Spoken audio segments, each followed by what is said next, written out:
ओम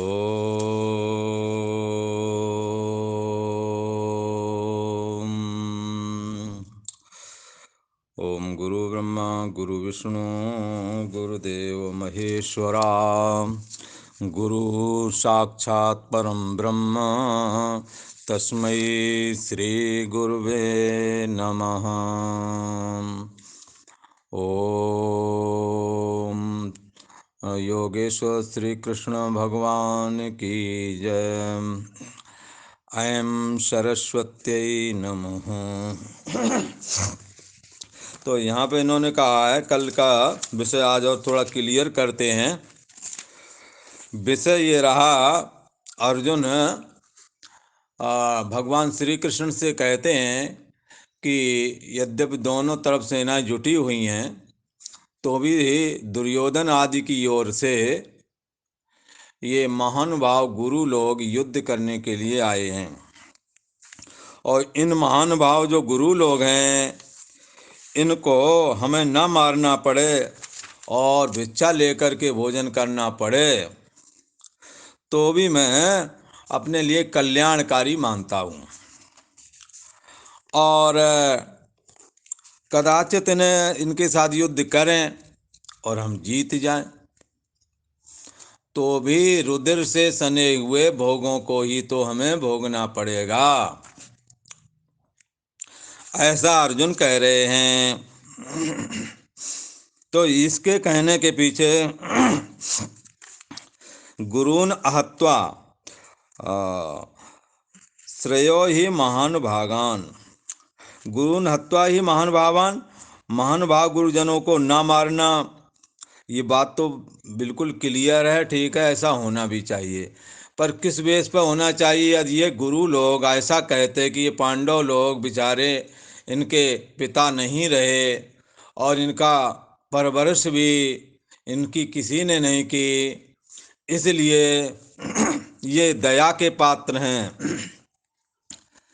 तो इनकी तरफ से यदि युद्ध करते और धर्म का पक्ष लेते, फिर अर्जुन ये बोलते इन महानुभाव गुरुओं को मारना हमारे लिए ठीक नहीं, तो कुछ समझ में आती है बात।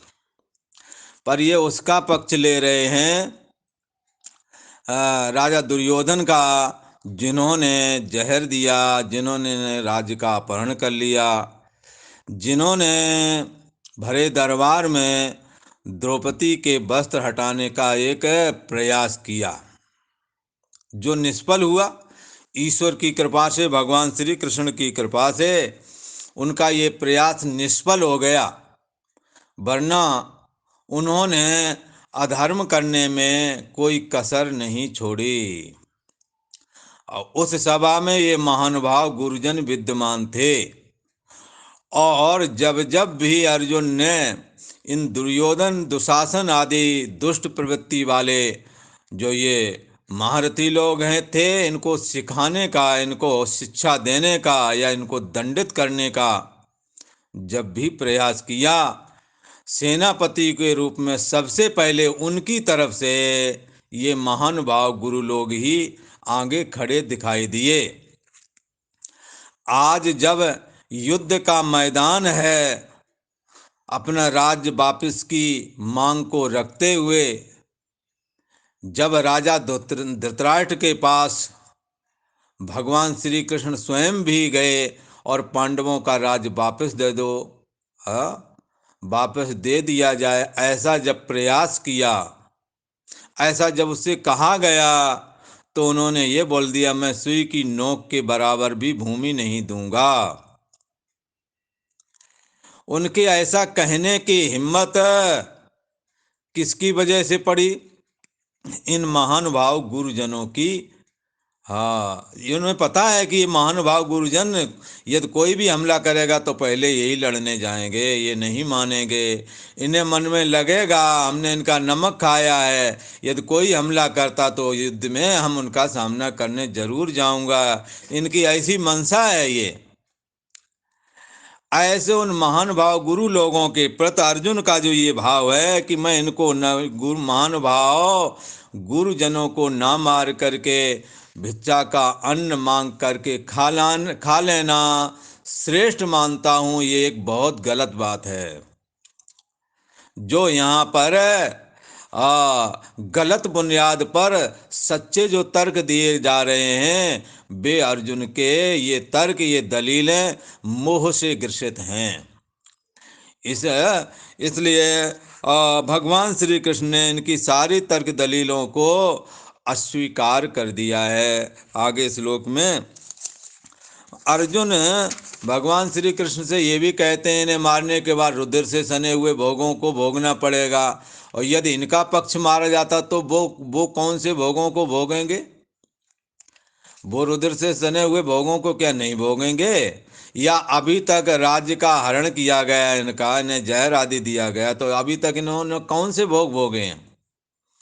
इन्होंने अधर्म से सने और अत्याचार से सने भोग नहीं खा रहे हैं ये। इसलिए ये अर्जुन की जो ये बात है, असत्य की बुनियाद पर सत्य तर्क हैं। तर्क तो बिल्कुल सही है, पर जिसके जिसके लिए वो कह रहे हैं वो एक अधर्म की बुनियाद है, एक अधर्म का है, उनका पक्ष है। हाँ, उसके लिए आप तर्क दे रहे हैं सही वाले। यद्यपि ये बात क्लियर है, कभी भी महान भाव गुरुजनों का अपमान कभी न करना चाहिए। और दो अक्षर का भी यदि ज्ञान कोई कराता है तो भी वो गुरु कहता है, उसका अपमान कभी भी न करे। नहीं तो उसके लिए शास्त्र ये भी विधान करता है कि द्वाक्षरम प्रदातारम, द्वाक्षर दो अक्षरों का भी देने वाला गुरु कहता है। यदि उसका भी हूँ तू आदि करके अपमान किया जाए तो शमशाने जायते वृक्षा, शमशान भूमि में वो वृक्ष बनता है। और ऐसा है, उस ये कैसा वृक्ष बनता है, इस पर अक्षय पंछी नहीं बैठते भला। कंक गर्दोप सेवता, कौआ और चील। हाँ, बाज पक्षी में एक नस्ल होती है चील, वो चील बैठता है। जहाँ चील और ये बैठते हैं वहाँ फिर और अच्छे पक्षी वहाँ नहीं जाते हैं। इसलिए महान भाव गुरुजनों के अपमान से हमें डरना चाहिए, हमें बचना चाहिए। ये बात तो क्लियर है।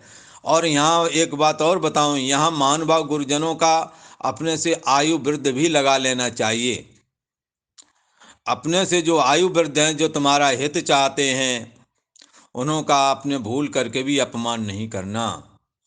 उन्होंने तुम्हें पढ़ाई लिखाई आदि से लेकर बहुत सारी शिक्षाएं दी हैं, इसलिए प्रथम गुरु तो माता और पिता ही कहे गए हैं। इसलिए इन्हों का अपमान यदि कोई करता है तो निश्चय ही उसको बहुत कठिन दुख का सामना करना पड़ सकता है। इसलिए हमें इससे बचना चाहिए और सदैव ही अपने से आयु वृद्ध जो हैं, माता पिता आदि हैं, जो गुरुजन हैं, आचार्य लोग हैं, इनका हमेशा सत्कार करते रहना चाहिए। आजीवन ये सत्कार के पात्र हैं। यदि आप ऐसा करेंगे तो आपका आचरण आपके बच्चों में आएगा, तो वो सत्कार, वो परंपरा आपके लिए भी लागू होगी। आपके बच्चे भी आपका सत्कार करेंगे। यदि कहीं इस परंपरा में गड़बड़ी है तो निश्चय ही हमें ये समझना चाहिए हमारी ही गड़बड़ी है। यदि हमने बच्चों को संस्कार दिए होते तो आज ये ऐसा क्यों करते? पहले तो आपने अपने परिवार वालों के लिए मना किया कि उसका नहीं छूना, वो ऐसा उसके नहीं बोलना, और वही सूत्र उसने सीख लिया है। कल जब उसकी पत्नी आ गई तो वही सूत्र तुम्हारे ऊपर लागू हो गया है। इसके बाद में जब उसके बच्चे आदि होते हैं तो उन पर वो सूत्र लागू हो जाता है। इस करके इस सूत्र से बचना चाहिए। सभी का सत्कार हो, सभी का सम्मान हो, सभी से प्रेम से बोलना है। ऐसा करके हम इस परंपरा को जीवित रख सकते हैं। अर्जुन भगवान श्री कृष्ण के सम्मुख अपने जो संशय है उसको भी रखते हैं। क्या रखते हैं? कि हम यह भी नहीं जानते हमें युद्ध करना ठीक है अथवा युद्ध ना करना ठीक है। और कहते हम ये भी नहीं जानते वो हमें जीतेंगे या हम उन्हें जीतेंगे, हम ये भी नहीं जानते। और जिनको मार करके हम जीना भी नहीं चाहते, वो ही ये धृतराष्ट्र के पुत्र अन्य समस्त राजागणों को लेकर के हमारे सामने युद्ध करने के लिए खड़े हुए हैं। ऐसा कहा। ये इस प्रकार से ये 5वां और 6वें नंबर का ये श्लोक है, इसका हमने भावार्थ कथन किया। अब अर्जुन ने अपने अंदर जो शंकाएं थी वो सारी निरूपण कर दी, सारी बता दिया, अपने अंदर की मजबूरियां बता दी। ये गुरु लोग खड़े, इनसे मैं कैसे लड़ूं, ये भी बता दिया। और अगर कदाचित जीत गए तो रुद्र से सने हुए भोगों को भोगूंगा। और अपनी जो शंका थी वो भी बता दी कि भाई हम उन्हें जीतेंगे या वो हमें जीतेंगे, युद्ध करना ठीक है अथवा ना करना ठीक है। ये जो है 5वें और 6वें श्लोक तक ये बात कही गई। और 7वें श्लोक में तो उन्होंने अपने दोष को, अपनी कमजोरी को साक्षात स्वयं ही स्वीकार कर लिया है और भगवान श्री कृष्ण का शिष्य होना भी स्वीकार किया है। एक बार इसको सही से आप मिला लें। कार्पण दोषोपहत स्वभावा प्रक्षाम त्वाम धर्म सम्मूढ़ चेता यच्छ्रेयास्यान्निश्चितं ब्रूहि तन्मे शिष्यते हम साधमां त्वां प्रपन्नम। भगवान श्री कृष्ण के सम्मुख अर्जुन खड़े हुए हैं। तो अर्जुन के अंदर हृदय में कपट नहीं है, ये निष्कपट और निष्पाप हैं। इन्होंने अपने अंदर की बात, सारे संशय और मजबूरी जो है थी वो कथन कर दी। अब कहते हैं हे महाराज, हमारा स्वभाव युद्ध के लिए ये प्रसिद्ध है, लोग जानते भी हैं और हमारा मन भी मानता है। मैं युद्ध में कभी दीन नहीं होता और पीछे नहीं हटता। ना दैन्यम न च पलायनम वाला सिद्धांत हमारा रहा, पर आज हमारा वो स्वभाव नष्ट हो गया है, ढक गया है। कायरता रूप दोष ने हमारे उस स्वभाव को ढक लिया है। कार्पण दोषो पहत स्वभावा, कायरता रूप दोष से हमारा ये स्वभाव ढक गया है। सम्पूर्ण चेता, धर्म के विषय में, कर्तव्य पालन के विषय में मेरा चित्त मोहित हो गया है। त्वाम पृच्छामि, मैं आपसे पूछता हूँ। भगवान ने कहा क्या पूछते हो? बोले ये पूछता हूँ यत निश्चितम श्रेया, जिससे हमारा निश्चय ही कल्याण हो जाए। ऐसा तत् में ब्रूहि, ऐसा मुझे कुछ बोलो, कुछ बताओ जिससे हमारा कल्याण हो जाए। ये बात कही। और ये बात कहने से पहले जो पॉइंट उन्होंने क्लियर किया उनको एक बार फिर स्मरण कर लो। वो कहता है महानुभाव गुरुओं को हम नहीं मारना चाहते, क्लियर। और दूसरा ये अगर मार भी दिया तो हम इसे रुद्र से सने हुए भोगों को हम नहीं भोगना चाहते, इससे अच्छा तो भीख मांग के खा लेंगे, ठीक है। और दूसरा जो संशय था, मैं जीतूंगा या वो जीतेंगे, या हमें युद्ध करना चाहिए अथवा नहीं करना चाहिए, संशय है उनके अंदर। इनको ये क्लियर नहीं कर पा रहे और इनसे कल्याण जुड़ा हुआ है, हित जुड़ा हुआ है। इसलिए यहाँ भगवान श्री कृष्ण जी अर्जुन कहते क्या हैं कि जिससे मेरा कल्याण हो जाए, जिससे हमारी मुक्ति हो जाए, जिससे हमारा ये मनुष्य जीवन लेना सार्थक हो जाए। यत निश्चितम श्रेया, जिसके द्वारा जो निश्चित ही कल्याणकारी हो। इसमें सब में से करना न करना, इसमें से जो निश्चित ही कल्याणकारी हो, तत् में ब्रूहि, वो मेरे लिए कह दीजिए और कह दीजिए मैं उसी को करूं। क्योंकि हमारे अंदर तो करना ना करना, वो जीतेंगे हम जीतेंगे, यही भरा पड़ा है, समझ में नहीं आ रहा क्या करूं। इसलिए भगवान ने कहा ये बात तुम तो धर्म के विषय में, अध्यात्म के विषय में पूछने लगे और युद्ध में पूछने लगे, पर इसका सिस्टम है, एक वेद में इसका सिस्टम आता है। अगर ये जानना है तो क्या करें, शायद मुंडक श्रुति है, उसमें कहते हैं तद विज्ञानार्थम सा गुरुमेवा भी गच्छेत। हाँ, यदि इस तत्व को समझना है तो वो गुरु जी के ही पास में जाए। तद विज्ञानार्थम सा गुरुमेवा गच्छे समित पाणी श्रोत्रियम ब्रह्मनिष्ठम। हाथ में कुछ भेंट सामग्री लेकर गुरुओं के पास जाएं, आचार्यों के पास जाएं, संतों के पास जाएं जो इस विषय को जानने वाले हैं। और कैसे जाएं? उसको सेवा शुश्रूषा के द्वारा, जबरदस्ती आप किसी से रहस्य नहीं आप क्लियर करा सकते हैं, सेवा के द्वारा प्रसन्न करें और उचित समय पर प्रश्न करें। जब सत्संग आदि चल ही रहा है और कुछ उद्वेग नहीं है आचार्य को, तब आप पूछ सकते हैं। इसलिए तद विज्ञानार्थम गुरु स गुरुमेवा भी, गुरु के ही पास जावे। श्रोत समित पाणी, कुछ भेंट लेके जाए। श्रोत्रियम ब्रह्मनिष्ठम, कौन से गुरु जी के पास जाए? जो वेद का पारदर्शी है और ब्रह्म में निष्ठा वाला हो। ब्रह्म में निष्ठा वाला अर्थात परमात्मा को जानने वाला हो, ऐसे गुरु के पास जाए। और कैसे पूछे जा करके, इसके लिए तो गीता ने ही बता दिया। तद विद्धि प्रणिपातेन पर प्रश्नेन सेवया उपदेक्ष्यन्ति ते ज्ञानम ज्ञानिनस्तत्वदर्शिना। इस तत्व को, यह धर्म के विषय में, अध्यात्म के विषय में जानकारी करना है तो इसको जानना चाहिए संतों के पास, गुरुओं के पास, आचार्यों के पास जाकर के। कैसे? तद विद्धि प्रणिपातेन, जाकर के प्रणाम करो, नमस्कार करो। लकड़ी के ठूंठ की तरह सीधा खड़े मत बने रहो, जरा झुकना सीखो।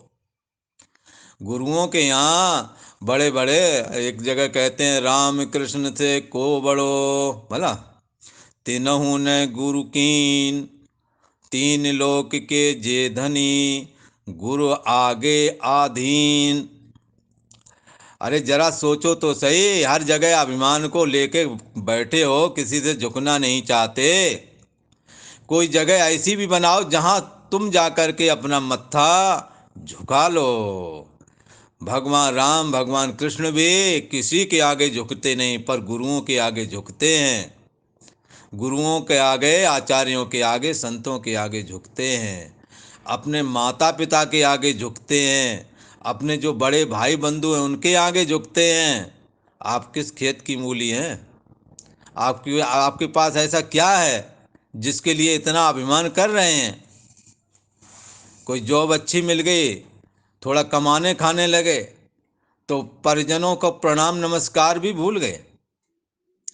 उनसे प्यार की भाषा भी नहीं कहना आता। आओ जी बैठो, पानी पीना है क्या? इस तरह कहने में क्या जाता है? अरे आओ, हैं क्या खाएंगे? खाना तो उसने वैसे भी नहीं तुम्हारे यहाँ, और तुमने से कोई उनसे पूछता भी नहीं है। और पूछता भी तो कैसे?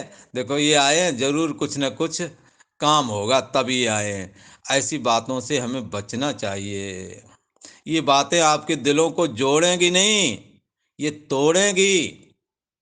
और तोड़ने से तुम्हें कुछ नहीं मिलेगा। सबसे पहला यदि नुकसान किसी को होगा तो उसी को होगा जिसके रहते ये बातें होती हैं। वो रोकता नहीं, रोकने का उसे अधिकार है पर वो रोकता नहीं।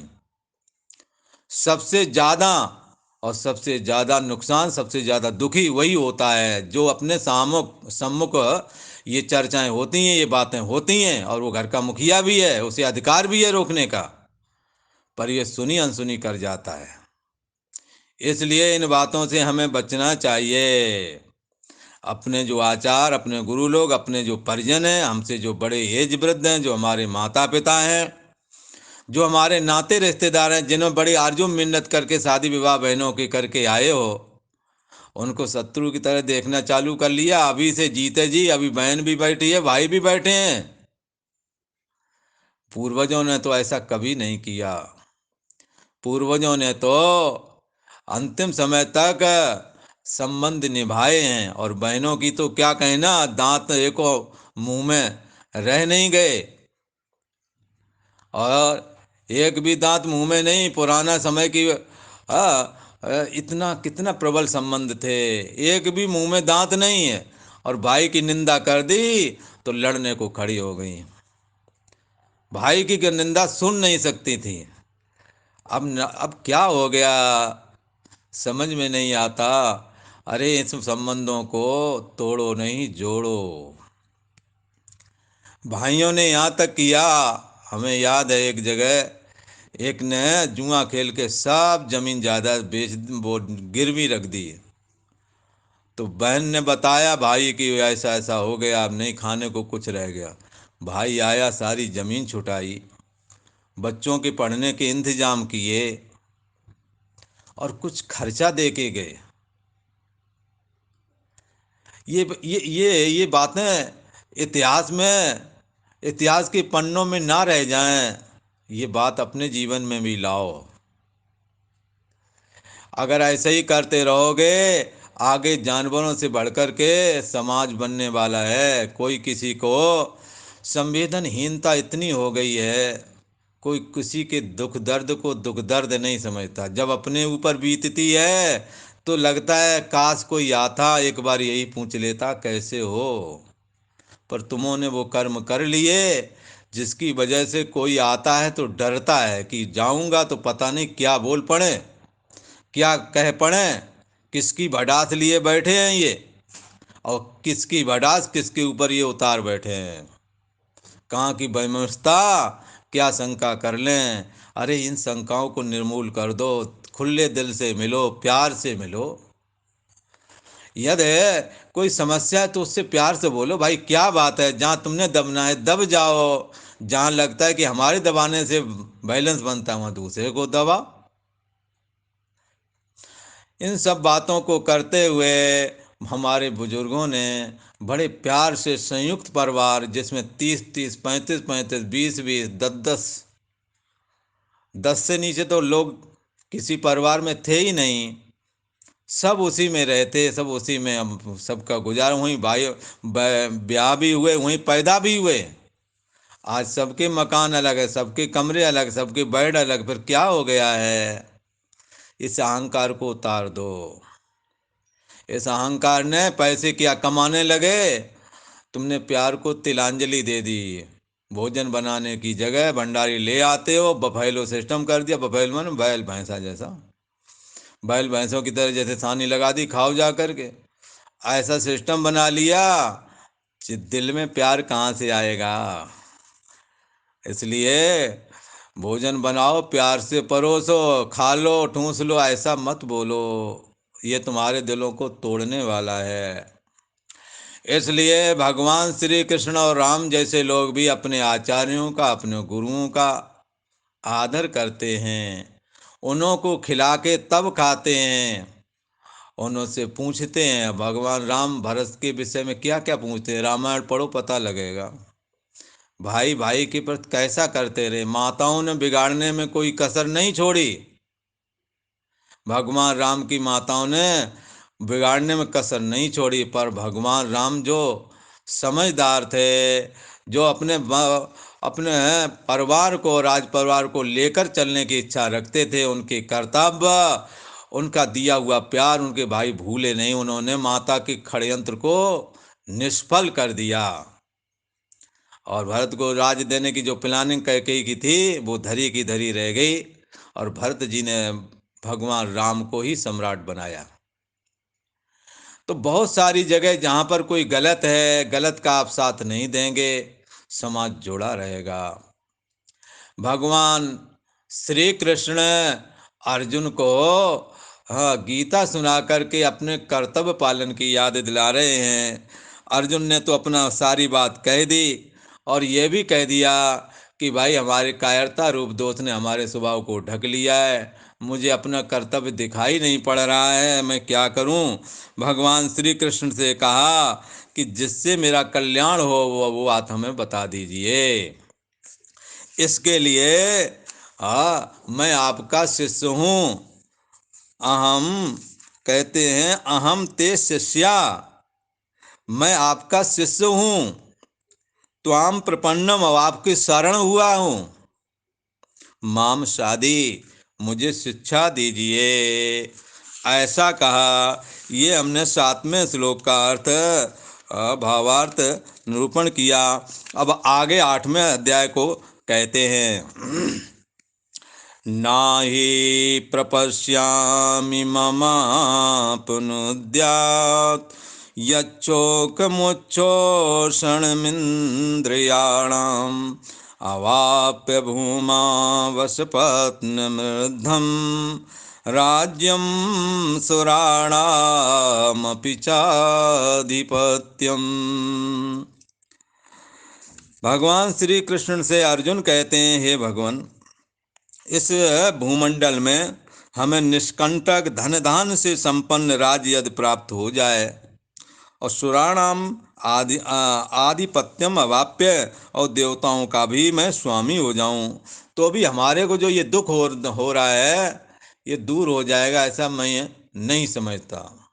अर्जुन मानो कह रहा था कि भगवान कहीं ऐसा ना हो कह दें, चिंता न करो अर्जुन, अभी कुछ समय बाद युद्ध हम लोग ही जीतेंगे और सारा भूमि तुम्हारी हो जाएगी, तुम्हारा दुख दर्द दूर हो जाएगा। और नहीं तो अर्जुन, यदि तुम मर जाओगे तो स्वर्ग चले जाओगे तो वहां तुम्हारा दुख दर्द दूर हो जाएगा। अर्जुन ने भगवान श्री कृष्ण के सामने ये दोनों बातें बता दी कि इनसे हमारा दुख और दर्द हमारा दूर नहीं होवेगा। ना तो सारी पृथ्वी मिल जाए तो भी दुख दर्द दूर नहीं होवेगा, और देवताओं का आधिपत्य मिल जाए तो भी हमारा दुख दर्द दूर नहीं होवेगा। तो ये कहकर के अर्जुन ने क्या सूचन किया है कि यहाँ के भोग भी हमें नहीं सुखी कर सकते और वहाँ के भोग भी हमें सुखी नहीं कर सकते। और ब्रह्म ज्ञान के लिए, तत्व ज्ञान के लिए शर्त क्या है? शर्त यही है, ब्रह्म लोक लो भोग जो चहे सबन का त्याग, वेद अर्थ ज्ञाता मुनि कहाँ ताय बैराग। यहाँ तो ये मनुष्य लोक से लेकर ऊपर तक के या सारे लोगों को गिने तो ऊपर के 7 लोग और मनुष्य लोग बीच में नीचे के 7 लोग। तो नीचे वाले तो नीचे माने ही जाते हैं, ऊपर वाले उत्कृष्ट माने जाते हैं। तो उनमें ज़्यादा सुख सुविधाएं हैं, ज़्यादा भोग हैं, ठीक है, और वहाँ के शरीर भी मजबूत हैं। तो उनमें भोग के पदार्थ भी अधिक हैं, उनकी क्वालिटी भी बेहतर है। तो ऐसे भोग ना तो यहाँ मनुष्य लोक के ना ब्रह्म लोक के हमें नहीं चाहिए, जिनके अंदर उन्होंने इच्छा नहीं होती।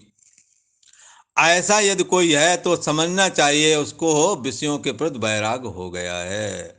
वो अर्जुन यहाँ के भोग भी नहीं चाहते और वहाँ के भी भोग नहीं चाहते हैं, और जो यहाँ वहाँ दोनों के भोग नहीं चाहते उसे मुक्ति मिलती है। वो मुक्ति किसके द्वारा मिलती है? गिरते ज्ञानन्न मुक्ति। ज्ञान के बगैर मुक्ति नहीं है। किसी ने कहा ये कौन से ज्ञान की चर्चा करते हो, हमें तो बहुत सारा ज्ञान है, हमारी मुक्ति तो नहीं है, मैं तो बड़ा टेंशन में हूँ। अरे भाई, ये कमाने खाने वाली विद्या है, इसका ज्ञान अज्ञान के अंतर्गत ही आता है। अगर कहो नहीं हमने कोठी बंगला बनाने वाली इंजीनियरिंग कर रखी है, हम बढ़िया बना लेते हैं, तो तुम बना लेते हो और जंगल में जाओ, सियार भी अपना मकान बनाए बैठा है, एक भाटी खोद लेता है, वो आराम से रहता है, उसने भी कोई कारीगरी की है। उसका भी दिमाग का लोहा मानना पड़ेगा। आप पढ़ने के बाद में ये सीख पाए, उसने बगैर पढ़े ये सीख लिया है बोला। और एक हाँ, एक पक्षी होता है, वो जोंज बनाता है, घोंसला बनाता है, उसको आप चाहे जितने बड़े इंजीनियर हो जाओ उसको आप ना बना पाओगे, वो बना देता है। तो ये जो पंछी हैं छोटे, जो जोंज बना लेते हैं, तो आप जो है बहुत बढ़िया रहने के आलीशान बंगले बना लें, उसमें बढ़िया बढ़िया अलमारियां हैं, बेड आदि रख लें, हाँ, तो इससे क्या हुआ? तुम्हारे उसमें क्या अंतर है? इसलिए पद पदार्थों के ज्ञान वाली जितनी भी विद्याएं हैं ये खाने और कमाने तक ही सीमित हैं, भोग पदार्थों तक ही सीमित हैं। पर जिसके आश्रय में ये सारा जगत फुर रहा है, जो जगत का आधार है, जिसके ना जानने से हम देह और जगत भाव को प्राप्त हो गए हैं, उसके जाने बगैर देह और जगत की निवृत्ति नहीं होती। वो जो ज्ञान है उसको बोलते हैं ब्रह्म ज्ञान। उस दुर्लभ ब्रह्म ज्ञान के बगैर मुक्ति नहीं होती। भगवान श्री कृष्ण वो दुर्लभ ब्रह्म ज्ञान अर्जुन को देने वाले हैं। ऋते ज्ञानान्न मुक्ति, बगैर ज्ञान के मुक्ति नहीं होती। ये जन्म हुआ किस अर्थ अहो, समझो जिससे ये व्यर्थ न हो। कुछ कर्म करो, कुछ कर्म करो, न रहो न निराश करो मन को। अरे आदमी हो, कोई जानवर पुरुषार्थ नहीं करेंगे, पुरुषार्थ करो, अपनी परंपरा बचाओ, आचार्यों का सत्कार करते हुए इस दुर्लभ ब्रह्म ज्ञान का श्रवण करो, जिससे कि तुम्हारा जीते जी मुक्ति हो जाए। हाँ, जीते जी मुक्ति का अनुभव करो और निश्चिंत होकर इस संसार से पलायन करो कि हमें कोई कर्तव्य नहीं, हमें कोई चिंता नहीं, चाहे मृत्यु आज आ रही हो तो आए, चाहे युगों के बाद आवे। ऐसी बेफिक्रे, ऐसा संतुष्ट जीवन, जीते जी मुक्ति का अनुभव भगवत गीता दिलाती है। अर्जुन को भगवान श्री कृष्ण वो दुर्लभ ब्रह्म ज्ञान गीता के माध्यम से देने वाले हैं। वो कहते हैं, अर्जुन ने तो कह दिया, हमें ना यहाँ के भोग चाहिए ना वहाँ के भोग चाहिए, और मैं ऐसा मानता हूँ कि यहाँ वहाँ के भोग यदि हमें मिल भी जाएं, न प्रपश्यामी, मैं यह नहीं देखता हूँ कि मेरी इंद्रियों को सुखाने वाला जो दुख हमें प्राप्त हुआ है वो निवृत्त हो जाएगा, ऐसा नहीं है। इसलिए हे भगवान, कहीं ये ना बोल देना कि तुम राज्य अभी जीत जाओगे तो सुखी हो जाओगे, अथवा युद्ध में मारे जाओगे तो स्वर्ग में जाओगे, वहाँ सुखी हो जाओगे, ये बोल ना देना, इसकी जरूरत हमें नहीं है। भला ऐसा भगवान के प्रति अर्जुन ने अपना भाव प्रकट कर दिया। अब भगवान समझ गए कि इसको अब मर्ज क्या है, अब इसको क्या इलाज किया जाए। ऐसा अर्जुन ने ये बात कही। इसके बाद में संजय कहने लगते हैं धृतराष्ट्र से, क्योंकि धृतराष्ट्र हस्तिनापुर के महलों में बैठे हुए हैं और धृतराष्ट्र की और उनके समर्थक राजाओं की सेना कुरुक्षेत्र में है और पांडवों की भी सेना कुरुक्षेत्र में है। वहाँ पर ये चर्चा चल रही है और संजय यहाँ व्यास जी के द्वारा दी गई दिव्य दृष्टि के द्वारा लाइव प्रसारण सीधा सीधा धृतराष्ट्र को सुना रहे हैं, सीधा सीधा देख करके बता रहे हैं। हाँ, धृतराष्ट्र ने पूछा, हे संजय, अर्जुन ने ये बात तो कह दी कि ना हमें यहाँ के भोग चाहिए ना वहाँ, ना मेरे को वहाँ के भोग चाहिए, और मेरे लिए जो कल्याणकारी बात हो वो बता दो। इसका मतलब है कि अर्जुन को सद्बुद्धि आ गई है। बोले हाँ आ गई है। बोले अब क्या कर रहे हैं? तब संजय बोलता है, संजय कह रहे हैं संजय उवाच एवमुक्त्वा हृषीकेशं गुडाकेशा परन्तप नायोत्सयति गोविन्दमुक्त्वा तूष्णीं बभूवः। संजय कहते हैं कि हे महाराज, परंतप यहाँ जो है धृतराष्ट्र के लिए कह दिया, शत्रुओं को जो ताप दे। और राजा धृतराष्ट्र भी तो बड़े बड़े सेनापति इनके यहाँ कर्ण हैं, कृपाचार्य हैं, अश्वत्थामा हैं, इनसे भी शत्रु कांपते थे। शत्रुओं को ताप चढ़ाता था कि जब सुनते थे कि यदि हस्तिनापुर की ओर आंख उठाएंगे तो धृतराष्ट्र के सेनापति बड़े बलवान हैं, भीष्म पितामह, द्रोणाचार्य, कृपाचार्य, तो इसलिए इनको भी परंतप बोलते हैं, शत्रुओं को तपाने वाले महाराज। संजय बोलता है, हे शत्रुओं को ताप पहुंचाने वाले महाराज धृतराष्ट्र। एवं उक्त्वा हृषिकेशम, अंतर्यामी भगवान श्री कृष्ण से गुडाकेशा, घुंघराले बाल वाले अर्जुन ने ऐसा कहा। कोई कहता है घुंघराले बाल वाले तो अर्जुन तो थे ही, तो कहते कोई कहता है कि नहीं, वो निद्रा को जीतने वाले थे, इसलिए गुडाकेश उनका नाम है। बोला संजय से धृतराष्ट्र ने पूछा, महाराज आप ऋषिकेशम क्यों बोल रहे हो भगवान श्री कृष्ण को?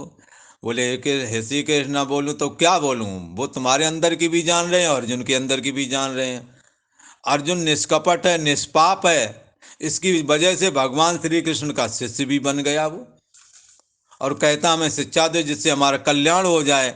और तुम्हारे भरे दरबार में ऋषियों ने तुम्हें कितना समझाया है, स्वयं साक्षात पुरुषोत्तम श्री कृष्ण भी आए और उन्होंने समझाया, तुमने एक भी बात नहीं सुनी।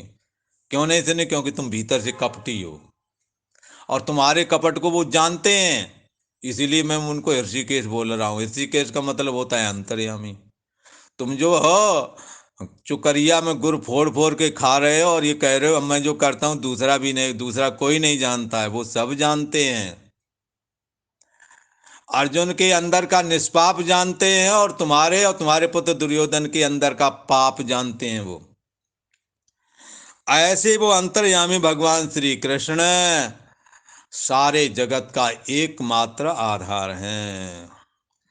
जैसे वायु सूत्र रूप से सभी को धारण करती है, ऐसे ही अंतर्यामी भगवान श्री कृष्ण संपूर्ण बुद्धि देश का साक्षी हो करके सबके अंदर मैं हूं करके बोल रहे हैं। ये सबकी अंतरात्मा है। ऐसे भगवान श्री कृष्ण को इस निद्रा को जीतने वाले अर्जुन ने, किसी ने कहा ये निद्रा क्यों जीत रहा था? निद्रा बोले ये नींद नहीं लेता था। किस लिए? इसे पता था एक ना एक दिन हमें दुर्योधन और दुशासन को सबक सिखाने के लिए युद्ध करना होगा, और युद्ध करने जब जाऊंगा तो द्रोणाचार्य, कृपाचार्य, अश्वत्थामा, कर्ण और भीष्म पितामह से सामना होगा, जो इस दुनिया के माने हुए धनुर्धर हैं। यदि मैं अभ्यास नहीं करूंगा तो इनका मुकाबला कैसे करूंगा? इसलिए वो निद्रा का भी त्याग करके रात दिन धनुर्विद्या का अभ्यास करता था। इसलिए उसका नाम गुडाकेश हो गया। और गुडाकेश अर्जुन ने पहले से ही इन पर विजय प्राप्त करने के लिए बड़ा भारी अभ्यास किया है। तो संजय धृतराष्ट्र से मानो ये कह रहा है कि वो अभ्यास आज काम आ रहा है। आज अर्जुन अकेले गांडीव धनुष लेकर के बीच सेना में खड़ा है, किसी की हिम्मत नहीं जो उससे कुछ कह सके। साथ में भगवान केशव भी हैं। है? इसलिए मानो ये सूचन कर दिया कि महाराज तुमने पहले ये लड़ाई रोक ली होती तो ये दशा ना होती, अब तुम देखना क्या दशा हो। संजय कहता है निद्रा को जीतने वाले अर्जुन ने अंतर्यामी भगवान श्री कृष्ण को हाँ इस प्रकार कह करके एवं मुक्ता, इस प्रकार कह करके गोविंदम ना योत्से, हे गोविंद हाँ मैं युद्ध नहीं करूंगा। राजा धृतराष्ट्र बोला अब तुम गोविंद बोलने लगे हो, क्या बात, अब क्या अंतर पड़ गया है? बोले अंतर ये पड़ गया है जो इंद्रियों के भी ईश्वर हो, जो इंद्रियों का इंदु संचालन करता हो, इंद्रियों को जो सत्ता देता हो वो गोविंद।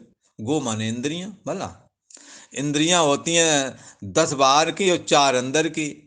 श्रोतम चक्षुस्पर्शनम चा ग्रहण रसनम ग्रहण में चा, ये 5 ज्ञान इंद्रियां बाहर की हैं और 5 ही कर्म इंद्रियां हैं, तो दोनों मिला के 10 हो गए। और मन बुद्धि चित्त अहंकार ये अंदर वाली इंद्रियां हैं, जिनके द्वारा अंदर ही अंदर सोचते रहते हो भला। तो ये 14 इंद्रियां होंगी, 10 बाहर वाली 4 अंदर वाली। इनको कौन सत्ता देता है? ये किसके द्वारा सत्ता पा करके फिर मन के द्वारा मैं हूँ ऐसा महसूस करते हो, मन के द्वारा सुखी दुखी होते हो, मन के द्वारा अच्छा या बुरा चिंतन करते रहते हो, इसको कौन सत्ता दे रहा है? सोने के समय कौन था जब वो नहीं रहा और आप कहते कुछ भी न जाना? भाई सोते के समय वो सत्ता आपको जब नहीं मिली तो आप कुछ भी नहीं सोच पा रहे थे, ना अच्छा ना बुरा, बल्कि मैं हूं ये भी नहीं सोच पा रहे थे। तो मैं हूं जिससे फुर्ती है वो है अंतर्यामी भगवान श्री कृष्ण, वो है गोविंद। समझ में आया? इंद्रियों को उससे, उस अंतर्यामी आत्मा से जिसको गोविंद कहा गया है, गो माने इंद्रियों को, इंद्रियों का स्वामी। इंद्रियों का स्वामी, स्वामी उसको कहते हैं जिसके बगैर जो ना रह सके वो उसका स्वामी भला। जैसे सारा देह और जगत इंद्रियों के द्वारा दिखता है, इंद्रियां ना हो तो देह और जगत आप देख सुन नहीं सकते। इसी प्रकार मन जो है बुद्धि के द्वारा दिखता है, और मन बुद्धि चित्त अहंकार सीधे सीधे साक्षी आत्मा के द्वारा। ये साक्षी आत्मा, ये महान आत्मा, इसका नाम गोविंद है। इसके द्वारा इंद्रियां सत्ता पाती हैं। सबसे पहले अंदर वाली इंद्री बुद्धि सत्ता पाती है। तो जैसे ही सोने से जागते हैं तो मैं हूं फुरता है। ये मैं हूं फुरने के लिए उस अंतर्यामी आत्मा की सत्ता की जरूरत है। इसलिए गोविंद का मतलब है जो अंदर की इंद्रियों को भी सत्ता दे और बाहर की इंद्रियों को भी जो सत्ता दे, उसका नाम गोविंद। अर्थात सारे जगत का आधार ये गोविंद है। सब में ये है, ये जो फार्मूला है सब में लागू है, हमारे शरीर में, आपके में, घोड़े गधे हर किसी में। इसलिए सबका ईश्वर गोविंद है, इसलिए सब गोविंद है, सब गोविंद है, गोविंद बिन नहीं और। सारा जगत गोविंद स्वरूप है। समस्त जीवों की जितनी भी इंद्रियां हैं, सबके स्वामी गोविंद ही हैं। और गो इंदु माने जो अंतर्यामी आत्मा है, उसको इंदु शब्द करके कह दिया। तो इस तरह से संपूर्ण इंद्रियों के जो स्वामी हैं, संपूर्ण इंद्रियों के स्वामी में समस्त जीव चराचर के जितने भी प्राणी हैं, सबकी इंद्रियों का स्वामी है। ऐसे गोविंद से भगवान श्री कृष्ण ने कहा, हे गोविंद, मैं युद्ध नहीं करूंगा। अच्छा, तो गोविंद ही क्यों बोले? बोले इसलिए बोल रहे हैं कि हमारे इंद्रियों का तथा धृतराष्ट्र और दुर्योधन की इंद्रियों का संचालन तुम ही कर रहे हो। तुम्ही को पता है कि किसके अंदर क्या है, हमारे अंदर का भी पता है। इसलिए हे सबके अंतर की जानने वाले, हे सबकी इंद्रियों के प्रेरक, हे सबके इंद्रियों को सत्ता देने वाले प्रभु, आप सब कुछ जानते हैं, मैं युद्ध नहीं करूंगा, यह स्पष्ट कह दिया। और फिर तूष्णी बबूवा, चुप हो गया। ऐसा कहा। इस तरह से आज ये 9वां श्लोक पूरा होता है। और कल जो है भगवान श्री कृष्ण का उपदेश चालू हो जाएगा। सच्चे अर्थों में गीता के ज्ञान का शुरुआत हो जाएगा। बहुत सुंदर ज्ञान है, आपको मन लगा के सुनना है और गीता भी साथ में रखना है। शायद शायद गीता का कोई वचन आपके हृदय में लग जाए और आपका जीवन बदल जाए। ऐसे ही अंदर आशा जरूर रखना। शायद कोई गीता से कोई ऐसी बात मिले जिससे आपका बिगड़ा हुआ बैलेंस शायद बन जाए। शायद कोई ऐसी बात मिले जिससे आत्म संतुष्टि प्राप्त हो जाए। शायद कोई ऐसी चीज मिले जिससे कि मरने के समय में भी तुम्हें व्यथा ना हो। तो आप अवश्य ही इस गीता का श्रवण करें। ओम शांति शांति शांति।